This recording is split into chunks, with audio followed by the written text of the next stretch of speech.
really terribly impressed by your principles and what you did when I saw the film that Laura Quatras did.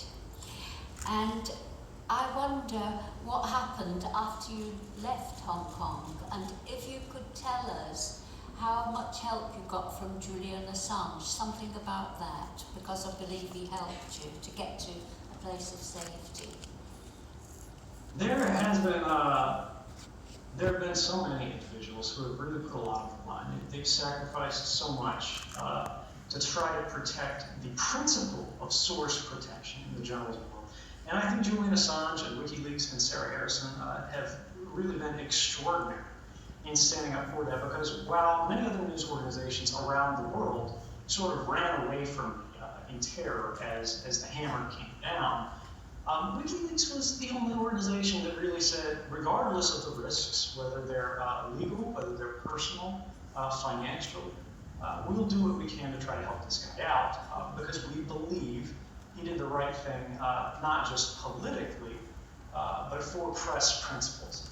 Now, I can't criticize too strongly any particular press organization for not doing that, because it's obviously a rational decision not to do it, but sometimes that irrational commitment to principle is what society needs to survive. Now, whenever you talk about radicalism, whenever you talk about activism, whenever you talk about progressive activity that sort of moves the measure of liberty in human society forward, makes us all enjoy a better standard of liberty, it typically starts out criminal. It typically starts out a little bit shaky and rather radical. And that's irrational to put yourself up to do that. The only thing that can sustain that is a commitment to principle. When you think about the abolition of slavery, for example, for the ruling class, for the rich white people owning plantations and estates and things like that, slavery was to their benefit. To oppose it didn't make any sense at all on a rational basis.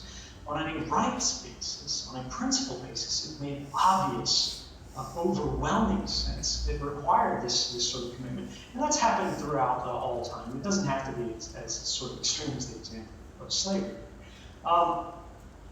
But not just Julian Assange, he worked with the government of Ecuador, a particular individual named Fidel Narvaez, who lost his job because he signed a Safe Pass document that said that I was a refugee and I didn't have a travel document that would allow me to depart Hong Kong. And if I hadn't had that document in hand, my passport was actually still active at the time I crossed the term. The US government hadn't canceled it just yet, but I didn't know that at the time. I'm not sure that I would have had the courage to go through that terminal and get on that plane. And I think I have to thank a lot of people for that. So how much was it irrational for you to act as you did? What was the imperative, the personal imperative for you? Well, I was living a charmed life. For people who aren't familiar with my background, I didn't graduate high school. My career high salary was about $200,000. My last position was about $122,000. For a guy without a high school diploma, that's pretty good. And it wasn't for entirely that much work. I was living in Hawaii, which is paradise. And you know, nobody in the office really expected too much. I talked to people about these things. I said, you know, doesn't this bother you? Isn't this wrong? And they said, yeah, of course. It's kind of messed up. We shouldn't be doing this, we shouldn't do that. But at the same time, they recognized that the purpose, the cause, the mission was just. And it is. I mean, the people at the NSA aren't trying to ruin your life. They're not trying to put you in an authoritarian dystopia. You know, these are normal people trying to do good work in hard circumstances. But they also recognize that these decisions happen outside of the pay grade, and that governments, broadly, particularly in the United States recently, there's sort of a war on whistleblowers. If you're the guy who stands up and self-nominates, if you say something about this, they're going to destroy you. For example, when the US government got word that I was planning to leave Russia to go to Latin America, they brought down the plane of the presidential plane, which had diplomatic protection. They had the Bolivian president on board. They closed the airspace in 4 different countries, Europe, I believe, which was extraordinary and unprecedented. It never happened before. because they really wanted to make an example out of him. So it was irrational, and I think to this day it's irrational, but... Holy shit! Sorry, somebody else just joined the call and I'm getting it all.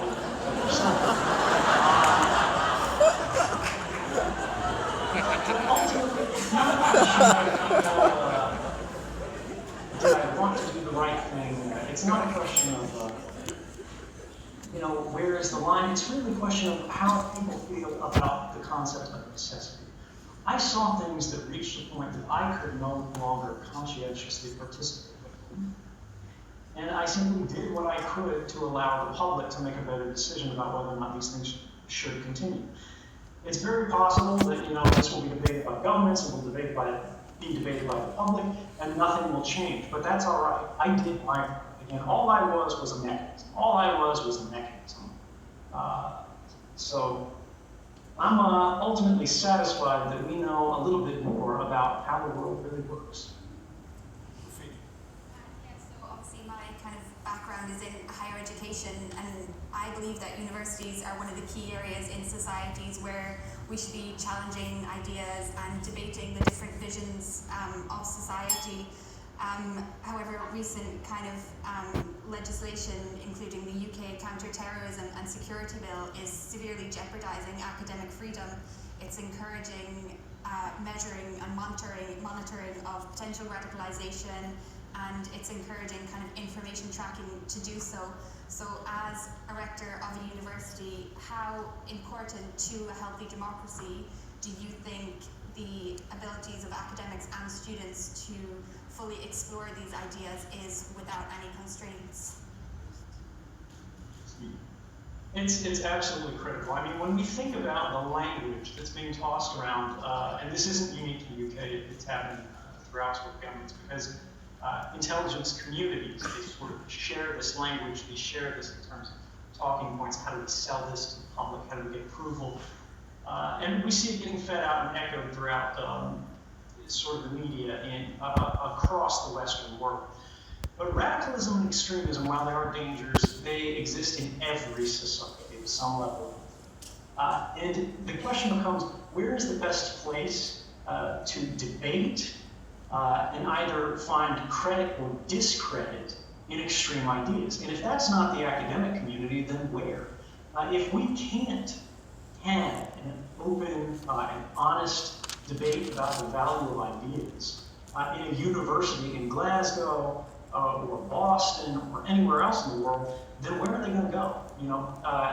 Extremists are not going to disappear. Radicals are not going to disappear. They're going to go underground. They're going to be hardened, and they're not going to be exposed to contrary ideas made by educated people who can make real, convincing, and persuasive arguments to de-radicalize these people by creating sort of a self-policing, self-reporting, sort of self-monitoring culture through law, through statute, and imposing that on the academic world.